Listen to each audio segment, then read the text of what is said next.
नमस्कार दोस्तों, स्वागत है आपका बेखबर न्यूज़ यूट्यूब चैनल पर, जहां आपको मिलती है सबसे पहले और सबसे भरोसेमंद जानकारी सरकारी नौकरियों, सरकारी योजनाओं की।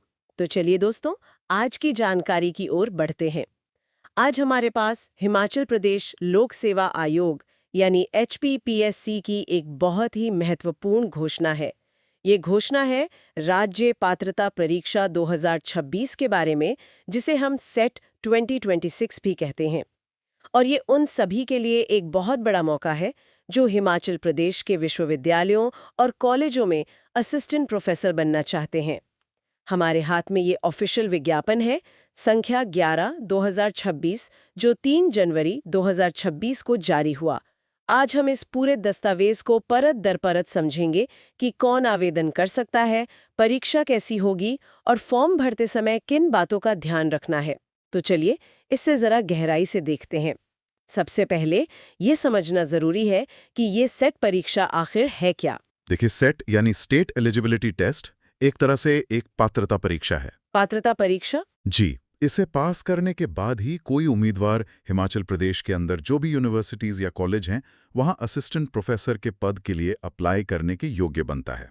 अच्छा, तो ये नौकरी नहीं बल्कि नौकरी के लिए एक तरह का लाइसेंस है। बिल्कुल सही कहा आपने। ये अकादमिक करियर की दिशा में पहला और बहुत ही महत्वपूर्ण कदम है। तो फिर सबसे जरूरी बात जो उम्मीदवारों के मन में सबसे पहले आती है, वो है आखिरी तारीख। हाँ, और वो बहुत नज़दीक है। ऑनलाइन आवेदन करने की जो आखिरी तारीख है, वो है 30 जनवरी 2026। 30 जनवरी। जी, और वो भी रात के 11:59 तक। तो मतलब आखिरी पल का इंतजार तो बिल्कुल नहीं करना चाहिए। और ये सिर्फ ऑनलाइन ही होगा? हाँ, ये बहुत जरूरी है। आयोग ने साफ कहा है कि आवेदन सिर्फ ऑनलाइन मोड में ही स्वीकार होंगे। किसी और तरीके से, जैसे डाक से भेजा गया आवेदन, वो सीधे खारिज कर दिया जाएगा। ठीक है, तो डेडलाइन बिल्कुल साफ है।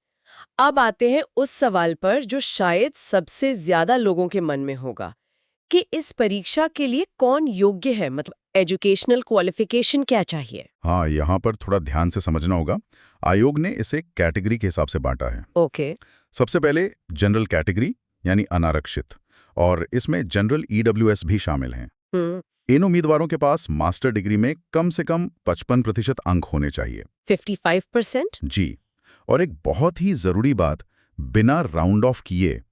मतलब अगर किसी के 54.99% भी हैं, तो वो योग्य नहीं माना जाएगा। ये तो बहुत ही सख्त नियम है। जी बिल्कुल। और जो आरक्षित श्रेणियां हैं, उनके लिए क्या प्रावधान है? हाँ, जो उम्मीदवार हिमाचल प्रदेश के मूल निवासी हैं और SC, ST, OBC non creamy layer या PWD कैटेगरी में आते हैं, उनके लिए 5% की छूट है।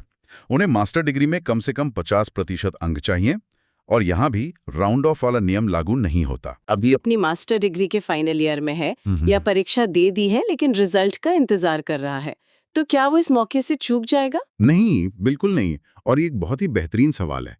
आयोग ने इसका बहुत अच्छा समाधान दिया है। ऐसे छात्र बिल्कुल आवेदन कर सकते हैं। अच्छा, हाँ, तो वो कैसे करेंगे? उन्हें अनंतिम रूप से, मतलब प्रोविजनली प्रवेश दिया जाएगा।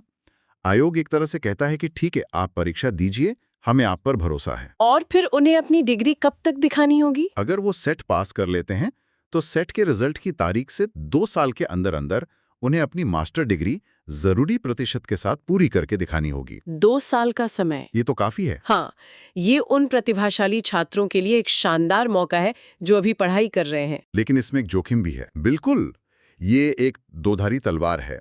अगर कोई उम्मीदवार सेट पास कर ले और 2 साल में अपनी डिग्री पूरी न कर पाए, तो उसकी सेट की योग्यता रद्द कर दी जाएगी। मतलब सारी मेहनत बेकार। जी। अच्छा, दस्तावेज में PhD डिग्री वालों के लिए भी एक छूट का जिक्र है जो 1991 से जुड़ी है। ये क्या मामला है? हाँ, ये एक तरह का ऐतिहासिक प्रावधान है। ये उन PhD डिग्री धारकों के लिए है जिनकी मास्टर्स डिग्री 19 सितंबर 1991 तक पूरी हो गई थी। ओके। उन्हें भी मास्टर डिग्री में 5% की छूट मिलती है। मतलब उनके लिए न्यूनतम अंक 55 से घटकर 50% हो जाते हैं। और एक और बात जो मुझे दिखी कि उम्मीदवार सिर्फ अपने ही विषय में परीक्षा दे सकते हैं। हाँ, ये भी एक बहुत ही सख्त नियम है। आप सिर्फ उसी विषय में सेट दे सकते हैं जिसमें आपने अपनी पोस्ट ग्रेजुएशन की है। ऐसा नहीं हो सकता कि कोई सोचे कि इतिहास मुश्किल है तो पॉलिटिकल साइंस में दे दूं? बिल्कुल नहीं। और अगर आपका विषय सेट की लिस्ट में है ही नहीं, तो आप आवेदन ही नहीं कर सकते। ठीक है, तो पात्रता अब साफ हो गई है। अब उम्मीदवार को ये समझना होगा कि उसे तैयारी किस चीज की करनी है। मतलब परीक्षा का पैटर्न क्या होगा? परीक्षा का जो पैटर्न है वो पूरी तरह से ऑफलाइन होगा, पेन और पेपर पर। ऑफलाइन। ओके। और इसमें 2 पेपर होंगे, दोनों में ही सिर्फ ऑब्जेक्टिव टाइप सवाल होंगे। यानी एमसीक्यूज। जी बिल्कुल, बहुविकल्पीय प्रश्न। जो पेपर 1 है वो 100 अंकों का होगा।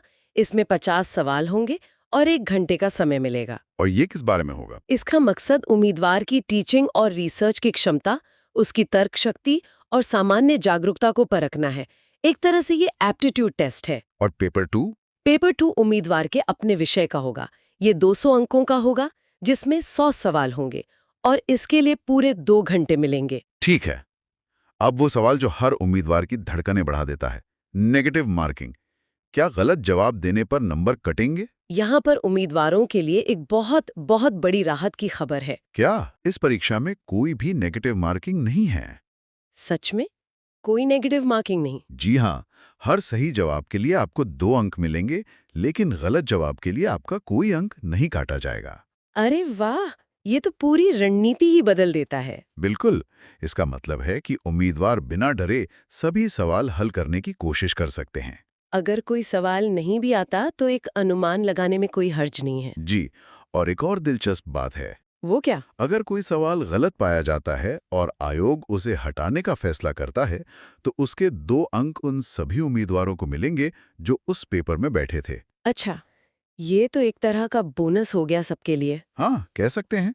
और इसकी तैयारी के लिए पाठ्यक्रम मतलब सिलेबस कहाँ मिलेगा? पूरा सिलेबस HPSC की ऑफिशियल वेबसाइट hpsc.hp.gov.in और साथ ही UGC की वेबसाइट पर भी उपलब्ध है। तो आयोग किसी को अलग से कॉपी नहीं भेजेगा? नहीं, बिल्कुल नहीं। उम्मीदवारों को खुद ही वेबसाइट से उसे डाउनलोड करना होगा। चलिए अब जरा आवेदन की प्रक्रिया पर बात करते हैं। फॉर्म भरने में अक्सर छोटी-छोटी गलतियां हो जाती हैं जो बाद में बहुत भारी पड़ती हैं। ये सच है। प्रक्रिया वैसे सीधी है। HPPSC की वेबसाइट पर अप्लाई ऑनलाइन पर जाकर वन टाइम रजिस्ट्रेशन यानी OTRS के जरिए अपनी प्रोफाइल बनानी होगी। और अगर प्रोफाइल पहले से बनी है? तो बस अपने पुराने यूजर आईडी और पासवर्ड से लॉगिन कर सकते हैं। लेकिन यहाँ एक बहुत बड़ी चेतावनी है। क्या? एक बार आपने अपना एप्लीकेशन फॉर्म जमा कर दिया, तो उसमें कोई भी बदलाव, किसी भी तरह का बदलाव संभव नहीं होगा। कुछ भी नहीं? जी नहीं। आपका नाम, आपकी कैटेगरी, जन्मतिथि, परीक्षा केंद्र का विकल्प, सब कुछ फाइनल माना जाएगा। मतलब सबमिट बटन दबाने से पहले 10 बार सोचना होगा। बिल्कुल। अब बात करते हैं परीक्षा शुल्क की। फीस कितनी है? फीस भी कैटेगरी के हिसाब से अलग-अलग है। जनरल कैटेगरी के लिए ये 1150 रुपए हैं। ठीक है। अगर आप हिमाचल के EWS या OBC नॉन क्रीमी लेयर से हैं, तो ये 600 रुपए हैं। और SC/ST के लिए, हिमाचल के SC/ST, BPL या दिव्यांग उम्मीदवारों के लिए ये सिर्फ 325 रुपए हैं। इस फीस स्ट्रक्चर में मुझे एक पैटर्न दिख रहा है। ये सिर्फ हिमाचल के निवासियों के लिए है। आपने बिल्कुल सही पकड़ा। आरक्षण और फीस में छूट का लाभ सिर्फ और सिर्फ हिमाचल प्रदेश के मूल निवासियों को ही मिलेगा। तो अगर कोई दूसरे राज्य का उम्मीदवार जो अपने राज्य में आरक्षित श्रेणी में आता है यहाँ आवेदन करता है तो उसे सामान्य श्रेणी का ही माना जाएगा और उसे पूरे 1150 रुपए देने होंगे। ये बहुत अहम जानकारी है, खासकर बाहरी उम्मीदवारों के लिए। ठीक है, तो परीक्षा हो गई। अब आता है इंतजार का दौर। परिणाम। परिणाम कैसे तय होता है? क्या सिर्फ पासिंग मार्क्स लाना काफी है? नहीं, यहाँ पर मामला थोड़ा अलग है। कैसा? ये 2 पड़ाव वाली दौड़ की तरह है। पहला पड़ाव है न्यूनतम अंक लाना। ओके, वो कितने हैं? जनरल कैटेगरी के लिए दोनों पेपर मिलाकर कम से कम 40% और आरक्षित श्रेणियों के लिए 35%। ठीक है। अगर आप ये पहला पड़ाव पार नहीं कर पाते, तो आप वैसे ही दौड़ से बाहर हो जाते हैं। और जो लोग इसे पार कर लेते हैं? जो लोग इस न्यूनतम सीमा को पार करते हैं, असली मुकाबला सिर्फ उन्हीं के बीच होता है। और नियम ये है कि कुल उपस्थित उम्मीदवारों में से केवल शीर्ष 6% को ही योग्य घोषित किया जाएगा। सिर्फ 6%? जी, टॉप 6%। इसका मतलब ये सिर्फ पास या फेल की परीक्षा नहीं है। ये एक प्रतिस्पर्धी परीक्षा है। आपको दूसरों से बेहतर करना होगा। ये 6% का नियम तो इसे काफी कठिन बना देता है। हाँ, लेकिन इसका उद्देश्य ये सुनिश्चित करना है कि केवल सबसे योग्य उम्मीदवार ही आगे बढ़ें। ये एक तरह का क्वालिटी कंट्रोल है। ये बहुत बड़ा अंतर है। अब एक और महत्वपूर्ण सवाल। मान लीजिए एक उम्मीदवार ने ये कठिन परीक्षा पास कर ली। उसके हाथ में एसईटी का सर्टिफिकेट है। अब आगे क्या? क्या वो इस सर्टिफिकेट को पूरे भारत में कहीं भी इस्तेमाल कर सकता है? ये इस पूरी चर्चा का शायद सबसे जरूरी बिंदु है, और इसका जवाब है बिल्कुल नहीं। बिल्कुल नहीं। जी, सेट पास करने वाले उम्मीदवार केवल और केवल हिमाचल प्रदेश राज्य के विश्वविद्यालयों और कॉलेजों में ही असिस्टेंट प्रोफेसर के पद के लिए आवेदन कर सकते हैं। मतलब ये योग्यता सिर्फ हिमाचल की सीमाओं तक ही सीमित है? बिल्कुल। अगर कोई उम्मीदवार दिल्ली या पंजाब से आकर ये परीक्षा पास करता है, तो वो इस सर्टिफिकेट का इस्तेमाल अपने राज्य की किसी यूनिवर्सिटी में नहीं कर सकता। तो ये सिर्फ हिमाचल के कॉलेजों के लिए उनका एंट्री पास है। जी, 1 जून 2002 से पहले ऐसा नहीं था। तब सेट पूरे भारत में मान्य था, लेकिन अब नहीं। ये जानकारी तो गेम चेंजर है। उम्मीदवारों को ये सोचकर फैसला लेना होगा कि क्या वो वाकई हिमाचल में अपना करियर बनाना चाहते हैं। बिल्कुल। अगर उनका लक्ष्य पूरे देश में कहीं भी नौकरी करना है, तो शायद नेट उनके लिए बेहतर विकल्प हो सकता है। आखिर में कुछ और जरूरी निर्देश हैं जिन पर हमें बात करनी चाहिए। हाँ, कुछ बातें हैं जो बिल्कुल स्पष्ट होनी चाहिए। परीक्षा केंद्र में किसी भी तरह का इलेक्ट्रॉनिक डिवाइस जैसे मोबाइल फोन, कैलकुलेटर या स्मार्ट वॉच ले जाना सख्त मना है। और एक और नियम था पेपर्स को लेकर। जी, जो उम्मीदवार पेपर 1 में उपस्थित नहीं होगा, उसे पेपर 2 में बैठने की अनुमति नहीं दी जाएगी। दोनों पेपर देना अनिवार्य है। और अगर कोई नकल करने की कोशिश करता है तो? आयोग इस मामले में बहुत सख्त है। ऐसा करने पर उम्मीदवार को परीक्षा से तो निकाला ही जा सकता है, साथ ही उस पर कानूनी कार्रवाई भी हो सकती है। एक आखिरी चीज, उत्तर कुंजी या आंसर की। अगर किसी को लगता है कि कोई उत्तर गलत है, तो उसके पास क्या विकल्प है? ये एक पारदर्शी प्रक्रिया है। परीक्षा के बाद आयोग अपनी वेबसाइट पर एक प्रोविजनल आंसर की जारी करेगा।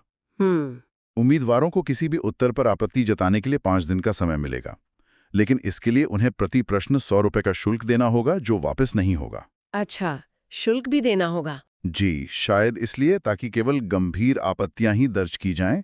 इसके बाद विषय विशेषज्ञ फैसला करेंगे और आयोग का निर्णय ही अंतिम होगा। तो हमने इस अधिसूचना के लगभग हर पहलू पर गहराई से चर्चा कर ली है।